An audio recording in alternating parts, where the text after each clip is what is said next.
So at the end of last week, we had a United States Supreme Court ruling that banned affirmative action considerations from being used in college admissions when it came to race in colleges and universities in this country. Chief Justice John Roberts gave the opinion, the majority opinion last week, and again used a lot of illogic and a lot of nonsense that didn't make a lot of sense, while also opening the door to race in admissions. In other words, you could use it, but just not in the way that it was being used. It's an opinion that doesn't make a lot of sense. Like a lot of these Supreme Court opinions from these right-wing fascists, these fascists who, 6 of them on that Supreme Court, are desecrating the United States of America with their lifetime appointments. Now, let that be a lesson to you. Voting really is important. Your vote and my vote are very important. If they were not, you wouldn't have Republicans suppressing votes, making it harder to vote, passing anti-voting bills across this country, at least 600 of them at last count. Your vote's important, my vote's important, and the Supreme Court let you know that their vote is important since they voted 6-3 to outlaw affirmative action when it came to race-based admissions. And to be clear, colleges were not only using race as a factor.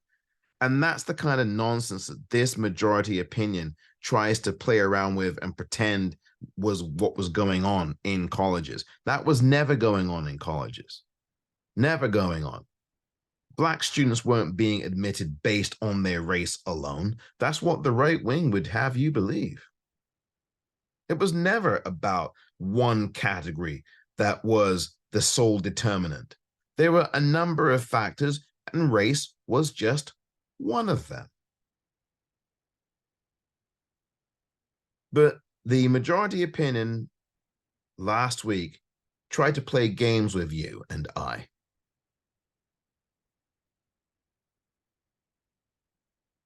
The biggest beneficiaries of affirmative action in this country are white women, not people who look like me, not people who are Black in general, but white women. I'm going to read you something from NBC News. And this article I'm about to read to you came out during the time that this particular case that was ruled on last week by the United States Supreme Court was germinating, traveling its way through the courts. Here is the title of the article. Study on Harvard finds 43% of white students are legacy athletes related to donors or staff. That's the title. 43% of white students at Harvard got there because they are either related to a donor or a staff member at Harvard, or they are legacy. In other words, their mother or father went to Harvard, so here, you can come in too. Or they are athletes. 43% of white students, according to the study. Now get this. The number drops dramatically, the subtitle of this article says, for Black, Latino, and Asian American students, with less than 16% each coming from those categories.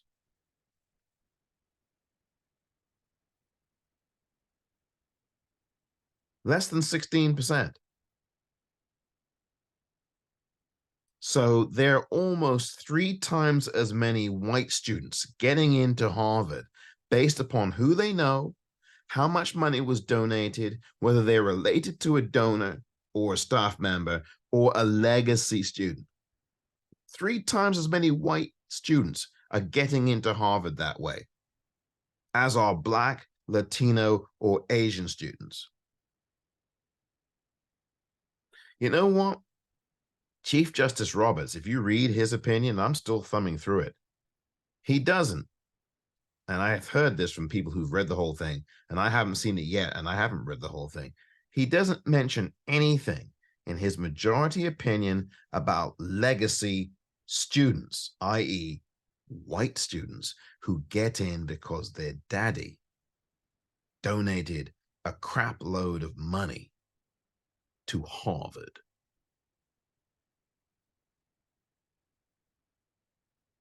September 30th, 2019, Danielle Silva, NBC News. Let me read this to you. With the fate of Harvard's affirmative action lawsuit in the hands of a judge, a new study stemming from that suit has raised more questions about the role of wealth, race, and access in college admissions at prestigious universities. The study, published earlier this month in the National Bureau of Economic Research, found that 43% of white students admitted to Harvard University were recruited athletes, legacy students, children of faculty and staff, or on the dean's interest list. Applicants whose parents or relatives have donated to Harvard. The dean's interest list. Little Mikey's parents donated $785,000 to Harvard. They did that the last year or two. And now little Mikey's all grown up.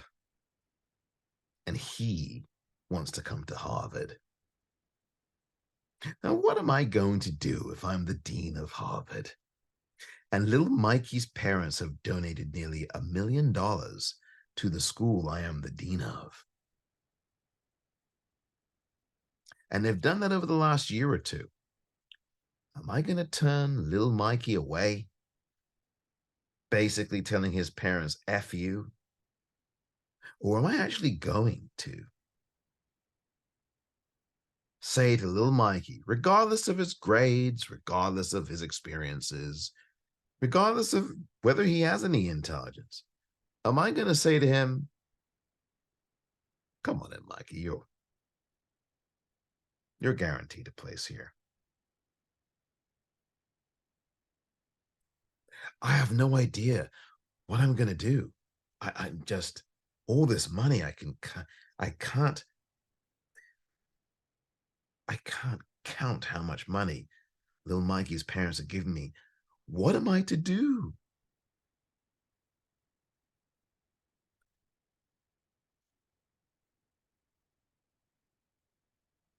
That number drops dramatically, as I said earlier, for Black, Latino, and Asian American students, according to the study, with less than 16% coming from those categories, each of those categories. The study also found that roughly 75% of the white students admitted from those 4 categories labeled ALDC in the study, quote, would have been rejected if they had been treated as white non-ALDCs, end quote, the study said. Almost 70% of all legacy applicants are white, compared with 40% of all applicants who do not fall under those categories, the authors found. Quote, removing preferences for athletes and legacies would significantly alter the racial distribution of admitted students, with the share of white admits falling and all other groups rising or remaining unchanged, end quote, the study said. In other words, dear listener, dear viewer, in other words, if the rules and the playing field were level, there would be a sharp decrease in white students at Harvard. See, when the rules are level and the playing field is level, Black students excel. We bust ass. But when you've got all this bullcrap and all this racism and this anti-Black racism and this systemic racism and this institutional racism, and you have mediocre ass white students who don't have the skill set that you do as a Black student, don't have the intelligence that you do as a Black student, but you happen as a white student to have a load of money. If you are a white student who does have a load of money, or your parents do, we'll let you in. Ahead of the Black person who is really smart in a racist ass society that has tried to trap her and very accomplished.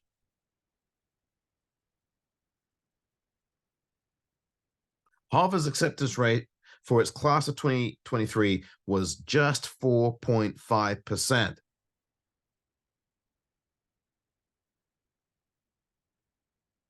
I'm going to read through the rest of this now. The study was written by economists Peter R.C. Oh my God, I can't even pronounce his second name. Arcidiacono.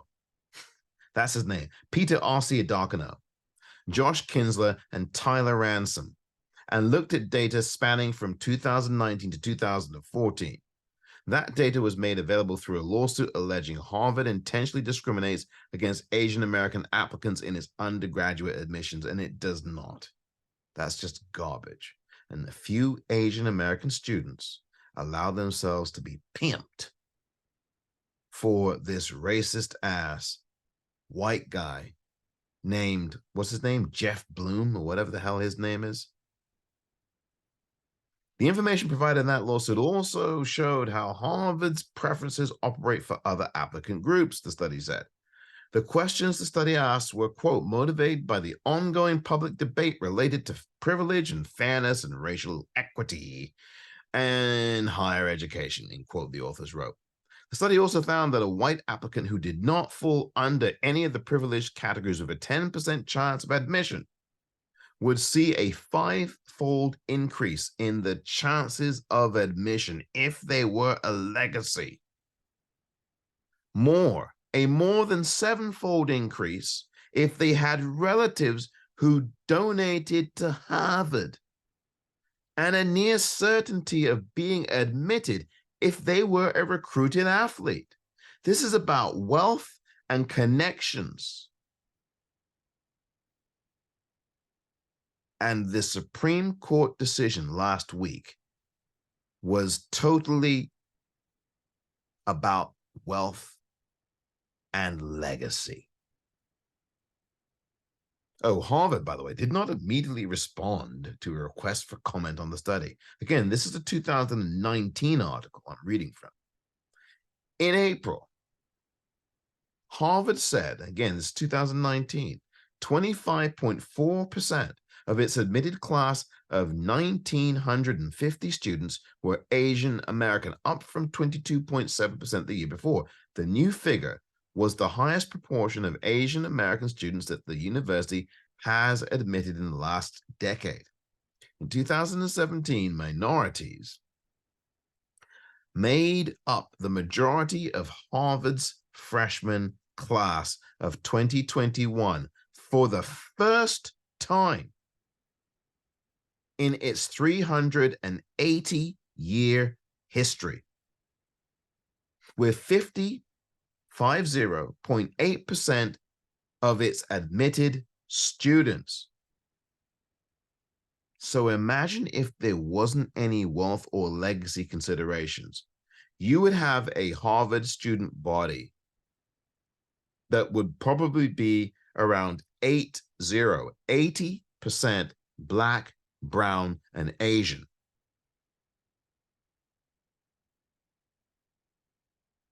Closing arguments in the lawsuit, the article continues, against the university ended in February, and the case is now in the hands of U.S. District Judge Allison D. Burroughs, although that impending ruling is expected to be appealed.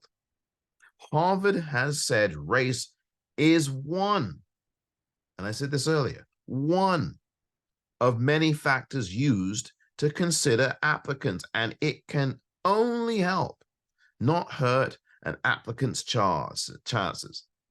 The group behind the lawsuit, Students for Fair Admissions, is led by Edward Bloom. I said Jeff Bloom. It's Edward Bloom, a conservative activist, a racist white man, an anti-racist, an anti-Black racist, I should say, white man, activist who has fought against affirmative action and other laws involving race and ethnicity, such as the Voting Rights Act. Earlier this year, about 50 people, 50 people, were charged in a sweeping $25 million college entrance exam cheating scheme. Do you remember that?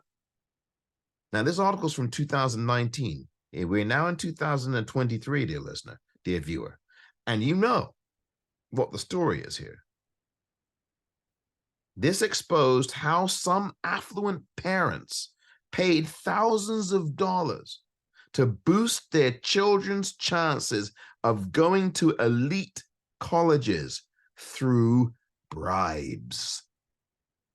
Actress Felicity Huffman, that is the person that William H. Macy, the actor, is married to, pleaded guilty in May 2019 in the scandal, while actress Lori Loughlin's case is ongoing. That's the article. And that's Danielle Silver's article. Now, let me tell you something. Lori Loughlin spent a grand total of 2 months behind bars. And I guarantee you, she was not in general population. 2 months. She had 100 hours of community service. She was released at the end of 2020. And she paid a $150,000 fine, a drop in the bucket for Lori Loughlin. She makes about that an episode of the TV series that she's on. And at the beginning of this year, Lori Loughlin was back on Hallmark cable television here in the United States, as if nothing happened.